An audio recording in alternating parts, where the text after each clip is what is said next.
Hello, welcome to Engineer's Mindset.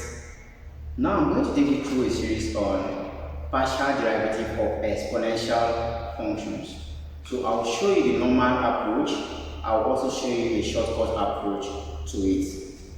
So we have that z equal to exponential 3x squared y, and we are asked to differentiate partially z with respect to x and z with respect to y. Okay, so we have this. We are going to go through the normal approach first.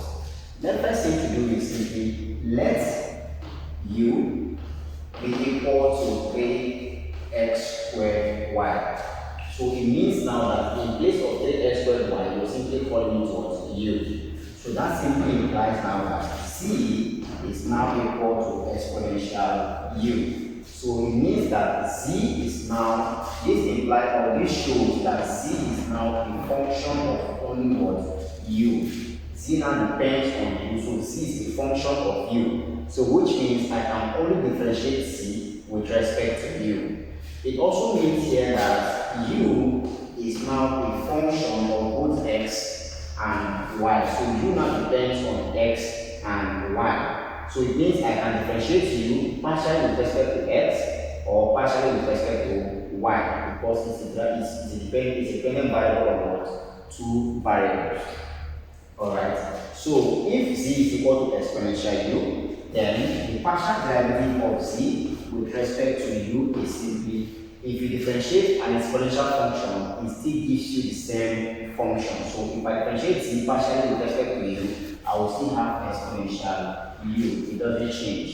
Okay, so the partial derivative of z with respect to u remains exponential u. Now, from u equal to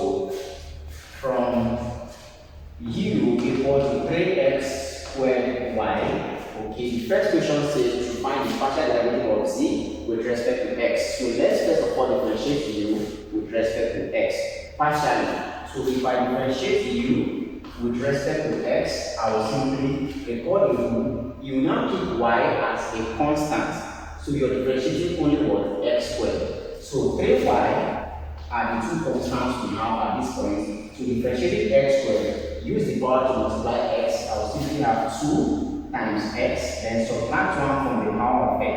So I have 2 minus 1. Okay? So this is actually 3y into 2 by x is simply 2x to the power of 1. Because 2 minus 1 is simply 1. Okay? So that simply implies that partial derivative of u with respect to x is now equal to, of course, x to the power of 1 is simply x. So I will have 3 times 2, which is 6.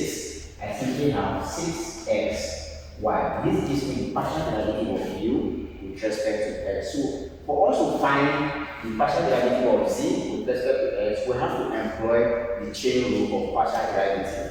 So from chain rule, okay, I will have that partial derivative of z with respect to x is now equal to the partial derivative of z with respect to u by the partial derivative of u with respect to x. So I'll simply have partial derivative of z with respect to u times partial derivative of u with respect to x. So if this strikes this, partial u cancels partial u, I am getting partial derivative of z with respect to x, which is what the equation is saying. So therefore, partial derivative of z with respect to x is now equal to partial derivative of z with respect to u give us exponential u. So I simply have exponential u by partial u partial x equals 6xy, so by 6xy. So this can actually be written as 6xy exponential u. But recall that you said u is equal to, you said let u be equal to 3x squared y. So therefore we're going to have 3x squared y. So therefore you're going to have the partial derivative of z with respect to x is simply 6xy exponential. In place of u, we simply have 3x squared y. And that's the answer. So that's how you solve partial derivative of exponential functions. Now, let me show you the shortcut.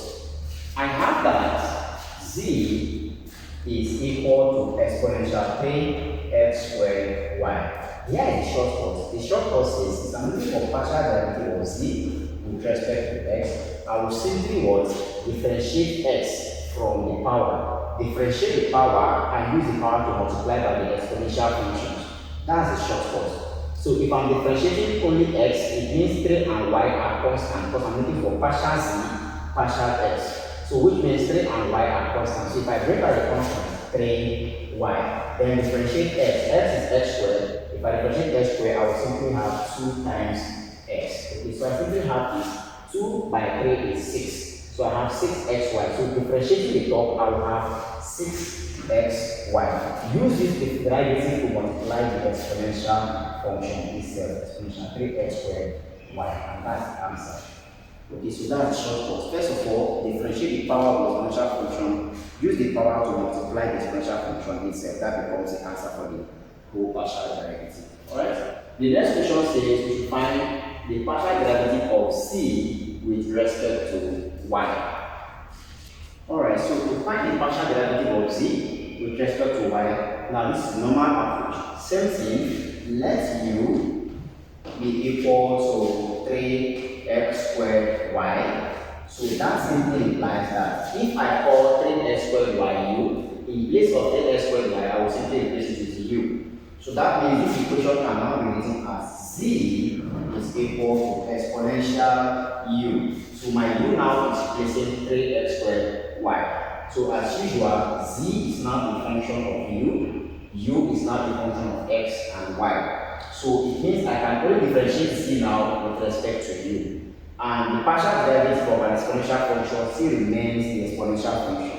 So partial derivative of z with respect to u is now equal to, I cannot differentiate z only with respect to u because z is now a function of only u. So partial z partial u still remains exponential u. Alright. Now from u is equal to 3x squared y. Since I am now looking for partial derivative of z with respect to y, it means now that I'm going to differentiate u with respect to y, keeping x as a constant. So if that happens, I'm going to have the partial derivative of u with respect to y is now equal to 2. I will place x as a constant. Remember, 3 is also a constant. So I'll simply have 3x squared held as a constant. Then I will differentiate y. If I differentiate y, I will simply have 1. Why? Because this is y to the power of 1. Y simply means y to the power of 1. So if I differentiate this, I'm going to have use the power, which is 1, to multiply by y, then subtract 1 from the power. So I'll simply have 1 minus 1. Okay? So this is going to be 3x squared into 1 times y remains y. 1 minus 1 is 0. So I'll have this. So y to the power of 0 is simply what? 1. Okay? So I'll have that partial derivative of u with respect to y is now equal to 3x squared times 1 because y to the power of 0 is 1. So that means that the partial derivative of u with respect to y is simply 3x squared. So if I have this, I will now employ chain rule. Okay, so from chain rule of partial derivative, I will simply have that partial derivative of z with respect to y is now equal to the partial derivative of z with respect to u times the partial derivative of z of u with respect to y. So I'll have partial z, partial u times partial u, partial y, such that if partial u strikes partial u, I'm left with partial z, partial y, which is what the equation is saying. Okay, so I'll have partial derivative of z with respect to y is now equal to partial z partial u give us exponential u. So I'll simply have exponential u times partial z partial y give us 3x squared. So times 3x squared. So this can be written as 3x squared exponential u. Okay, but remember we said let u be equal to 3x squared y. So in place of u, I'll simply have as partial z partial y is now equal to 3x squared exponential. In place of u, you have 3x squared y. Okay, this is the normal approach. Now, employing the shortcut, is still the same thing. We have z is equal to exponential 3x squared y. So I want to find partial derivative of z with respect to y. So in that case, it means I'm going to differentiate the power with respect to 1. Sorry, with respect to y. So if I differentiate the power with respect to y, I will keep 3x squared as constant. Differentiating y, I will have 1. So the derivative of the power will simply give me what? 3x squared. Take that 3x squared and multiply by the exponential function 3x squared y. That will be the same answer. Alright guys, that's it on exponential functions of partial derivative. I'll see you in the next video with more questions on partial derivative due to exponential functions. Please, if you like this video, don't forget to subscribe, like, and of course comment on the section. Ask any question at all, and I promise to get back to you. Thanks and cheers.